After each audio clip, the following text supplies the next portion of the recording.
Now, the chairperson of NCRC, Dr. Riang Yier,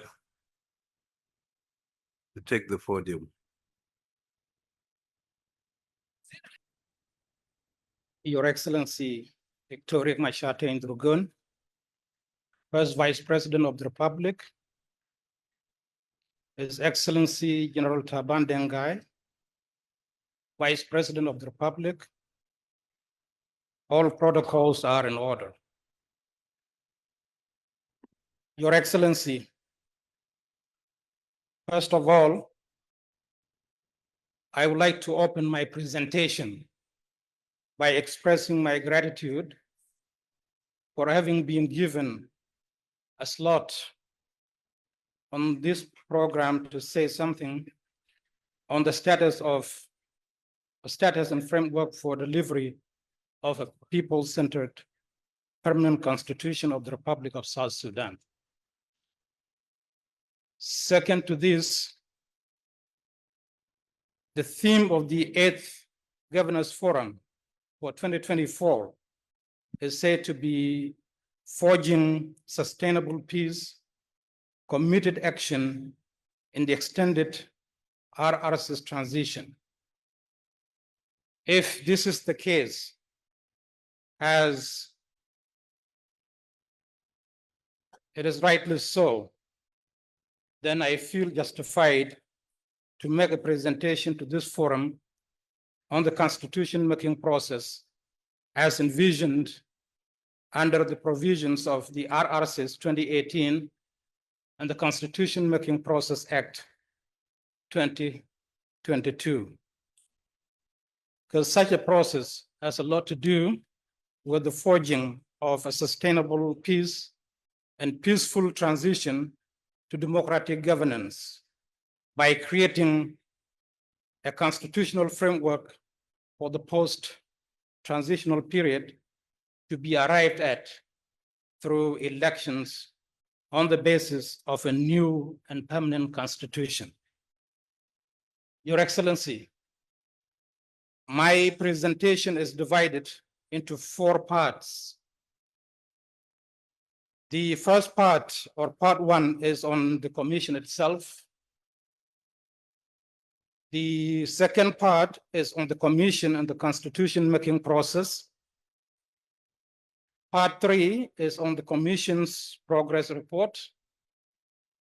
Then the last part, which is part 4, is on recommendations. And if you could allow me, I would like to begin with part 1 by saying a few things about the National Constitutional Review Commission, or NCRC, by way of introduction. NCRC is one of the independent national institutions, and it was established on January 9, 2012 through Presidential Order number 3/2012. It was mandated to do 3 things. 1, to conduct civic education. 2,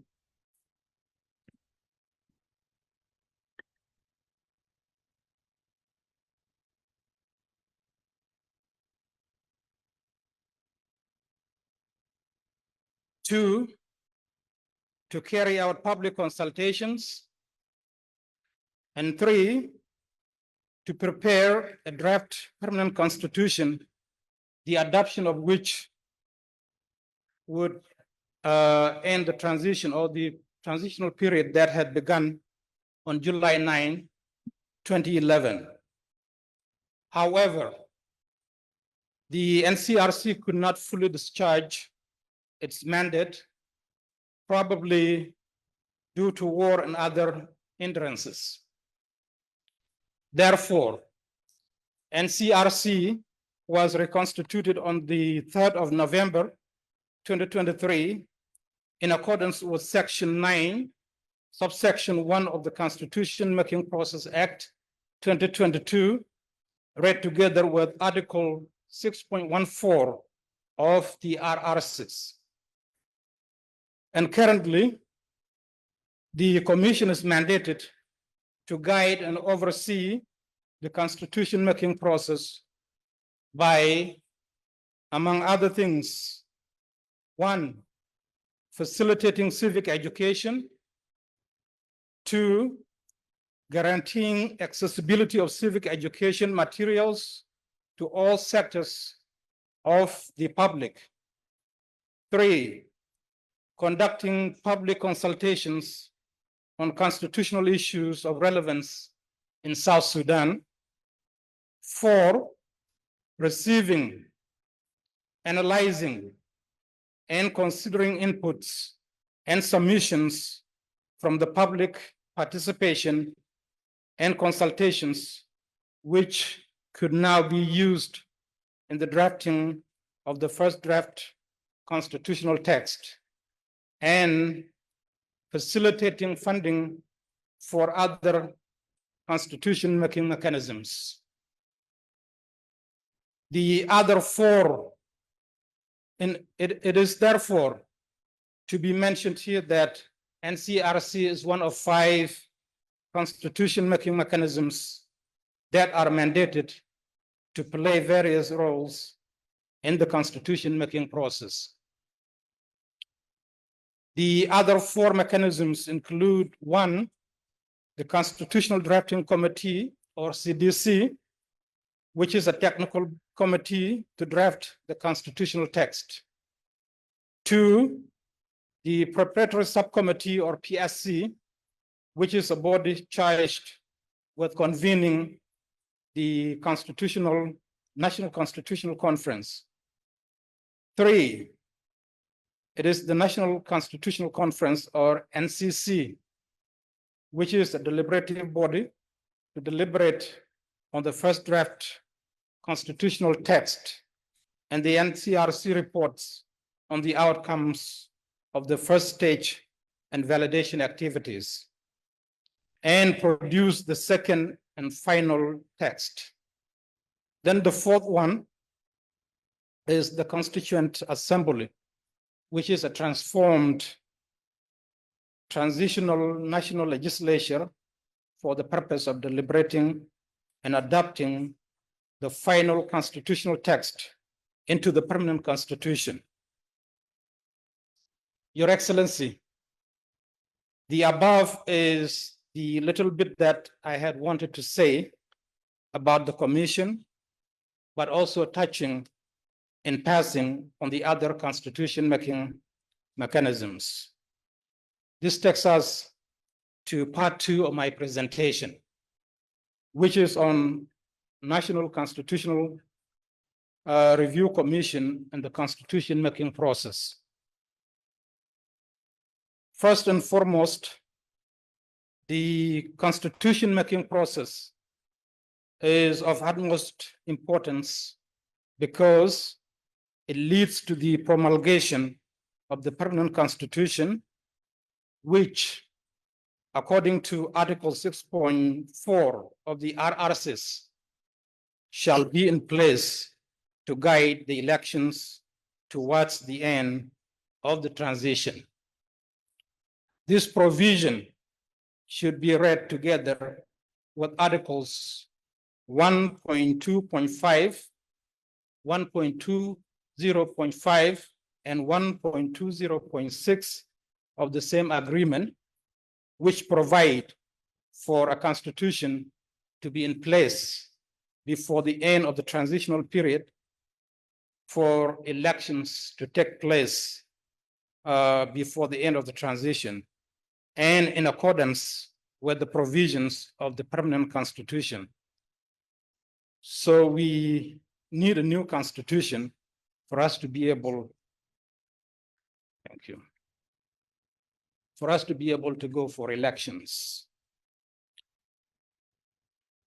The process as envisioned in the RRCs 2018 and the Constitution Making Process Act 2022 comes in 3 stages, and each stage has its own activities. Activities under stage 1 are as follows. 1, enactment of the Act, which is the Constitution Making Process Act, which was enacted in 2022. Then reconstitution of the Commission, establishment of the committees such as CDC and PSC, appointment of the members of the PSC, recruitment of the members of the CDC, civic education campaign to raise awareness on the process itself and constitutional issues and promote public debates. Public consultations on constitutional issues of relevance, collecting, collating, and analyzing the outcomes of the activities of the first stage, transmission of the report to CDC to make the first constitutional draft text, commission to validate the first draft.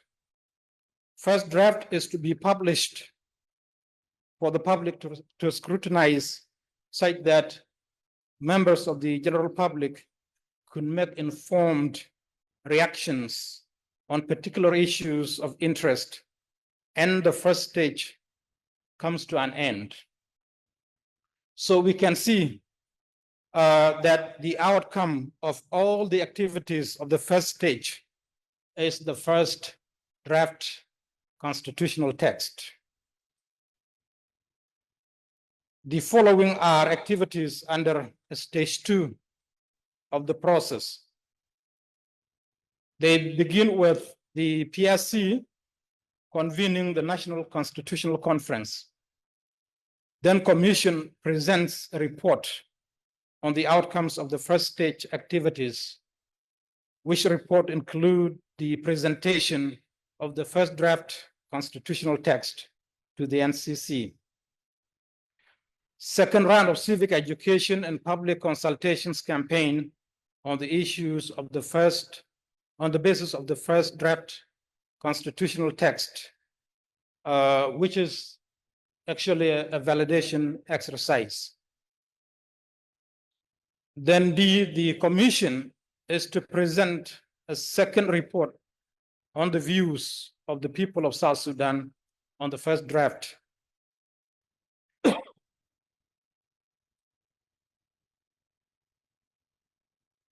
Conference deliberates on the first draft constitutional text and the 2 reports of the NCRC. Results of such deliberations of the NCC are incorporated into the text so as to produce the second draft.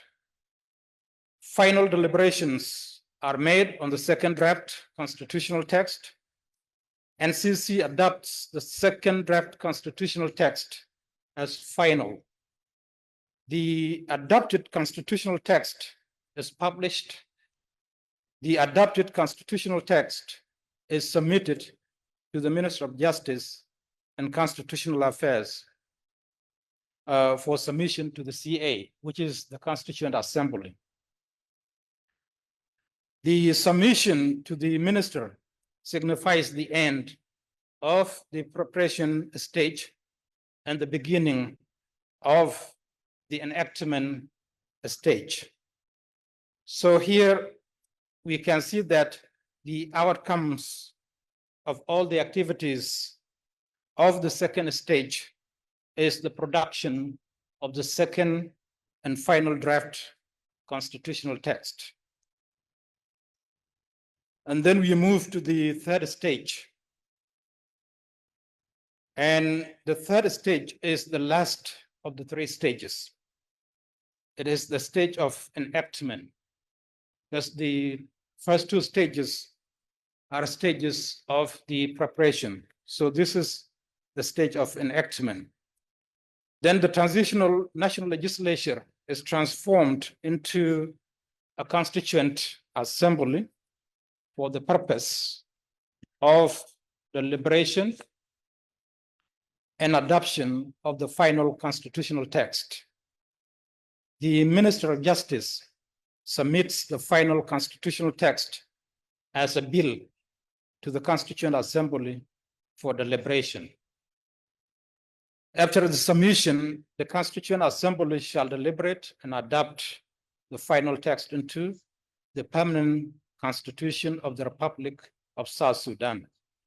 Then the adopted text is to be presented to the President to sign into law. And after adopting the final constitutional text, the Constitutional Assembly is dissolved and it reverts to the normal transitional national legislature, and the third round of civic education is carried out by the Commission for the purpose of disseminating the content of the permanent constitution among the people of South Sudan for public ownership. Like it is in the other stages, here the outcome of all the activities of the third stage is the production of the permanent constitution of the Republic of South Sudan. Your Excellency, in a nutshell, this is the constitution making process and the various mechanisms involved. And with this, we go to part 3 of my presentation, which is NCRC progress report. Your Excellency, having said all of the above in terms of the Commission, the mandate and the processes of constitution making with its 3 stages and the mechanisms involved, the question now is, what is the status of the process towards producing a people-centered constitution? Or how far has the Commission gone with its constitution-making activities? Well, the answer can be provided in the following manner. As a Commission, our activities are divided into 2. We have procedural ones, which we see as administrative and foundational activities to prepare and build the capacity of the Commission. And then the second category is substantive constitution-making activities. In the area of administrative and foundational activities, we have been able to carry out a number of activities as follows. They are presented in 2 categories. Category 1 is preparation of internal instruments of the Commission, such as internal rules of procedure, organogram of the Commission, action plan, and civic education and public consultations manual. Then we go to category 2, which is capacity building activities, such as renovation work on existing structures to make the working environment conducive and secure, construction of new facilities, provision of furniture, provision of some equipment, but not all of them, provision of internet covering all the facilities of the Commission, training of the members and the staff members of the Commission on a number of constitutional issues, and others that, in the interest of time, I am not going to enumerate at this point. Your Excellency, all of the above activities have been carried out so as to capacitate the Commission as an institution and the individual members to effectively discharge the Commission's mandate with regard to the substantive activities of the constitution making. And most of the activities that I just mentioned were carried out with the support from our partners, such as UNDP, UNMISS, IGAD with financial support from the people and government of Japan, and Max Planck Foundation with financial support from the European Union. Other activities were, of course, carried out with the support from the RT GONI. As far as the substantive activities are concerned, we have not yet done anything due to lack of support from the government.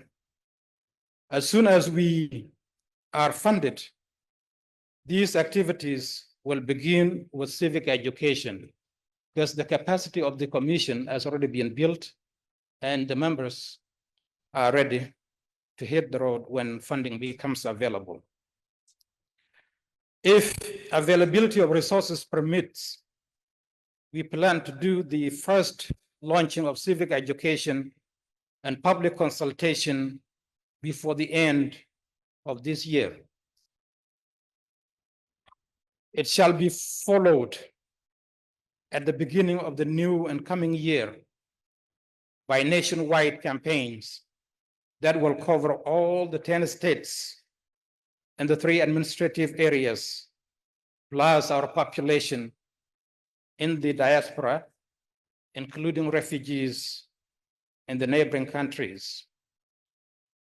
Your Excellency, ladies and gentlemen, this is where we are with the constitution making process. As we are going into the period of the new extension, and as mentioned the day before yesterday by Honorable Dr. Martin Elia Lumoro, I want to say that from a technical point of view, NCRC has made a determination that the remaining part of the constitution making activities shall take 18 months to complete. But I always emphasize that determining a time frame is one thing, and that facilitating or supporting the activities within the determined time frame is completely another. Therefore, the 18 months depend on whether or not funding becomes promptly available to the Commission and whether or not the availed funding is interrupted. Or, in short, the 18 months begin from when funding becomes available and continues to seamlessly flow to the end of the determined time frame. Your Excellency, as soon as we start our nationwide activities, we will keep the governors and chief administrators informed, because there are a number of things that we expect the states and the administrative areas to do for us. And the following are only some of the things that we would like the states and the administrative areas to do as a way of them contributing to the constitution making process. 1, NCRC does not have offices in the states and administrative areas. When it is time for us to go to a state or an administrative area, we will ask the governor and the chief administrator concerned to provide an office space for us to operate in until our team finalizes its activities.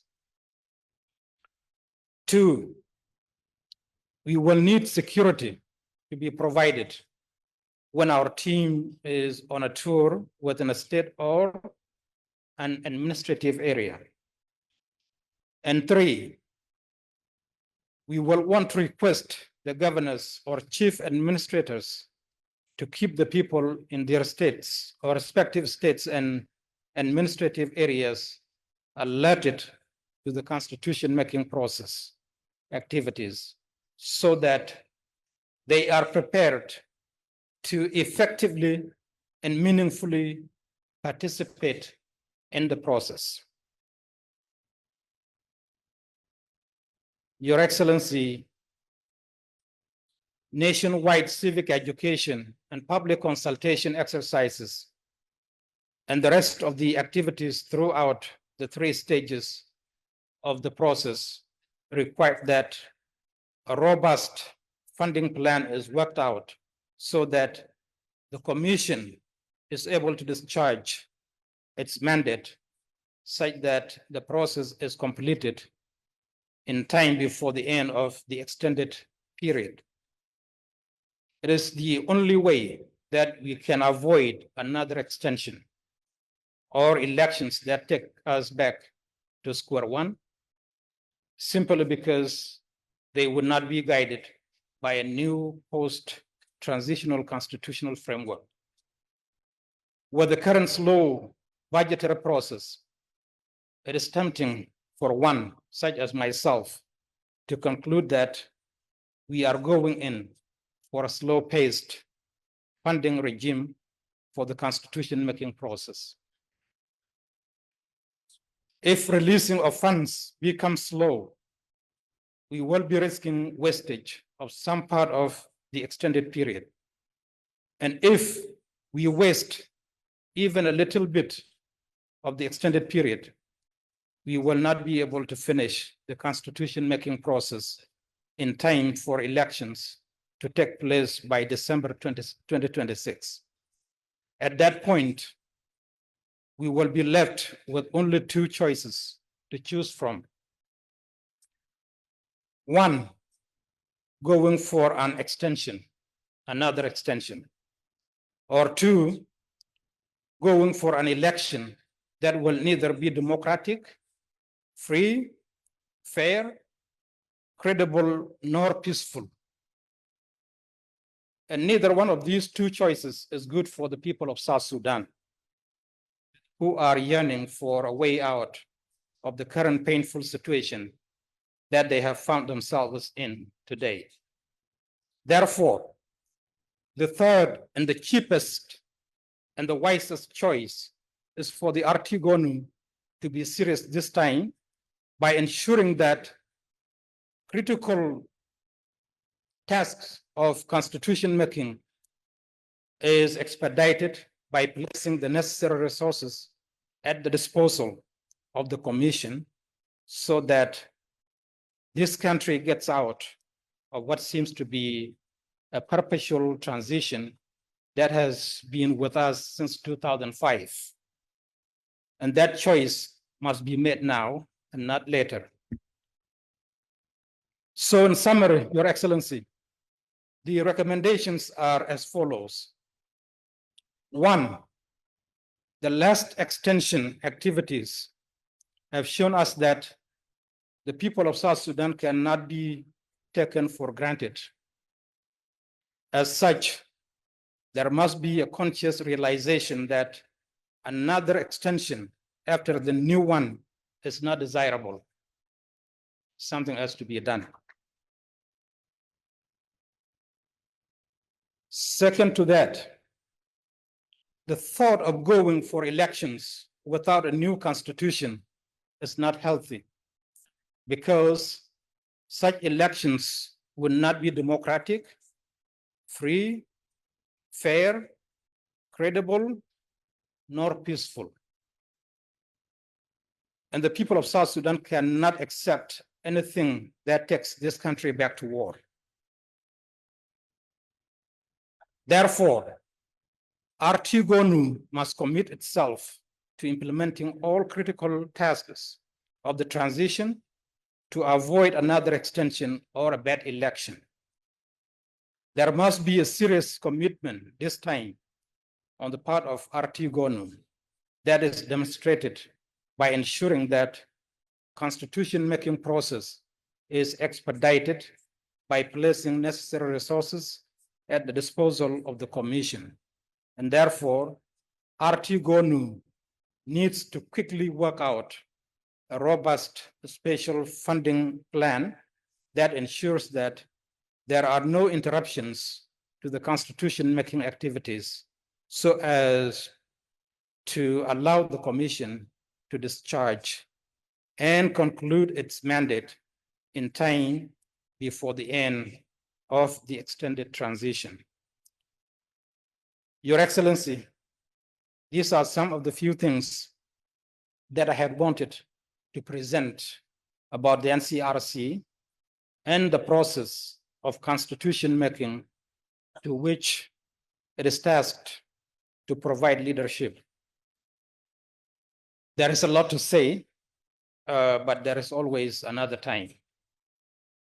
I therefore take permission, Your Excellency, to end my presentation here. Thank you. Thank you, Dr. Riang.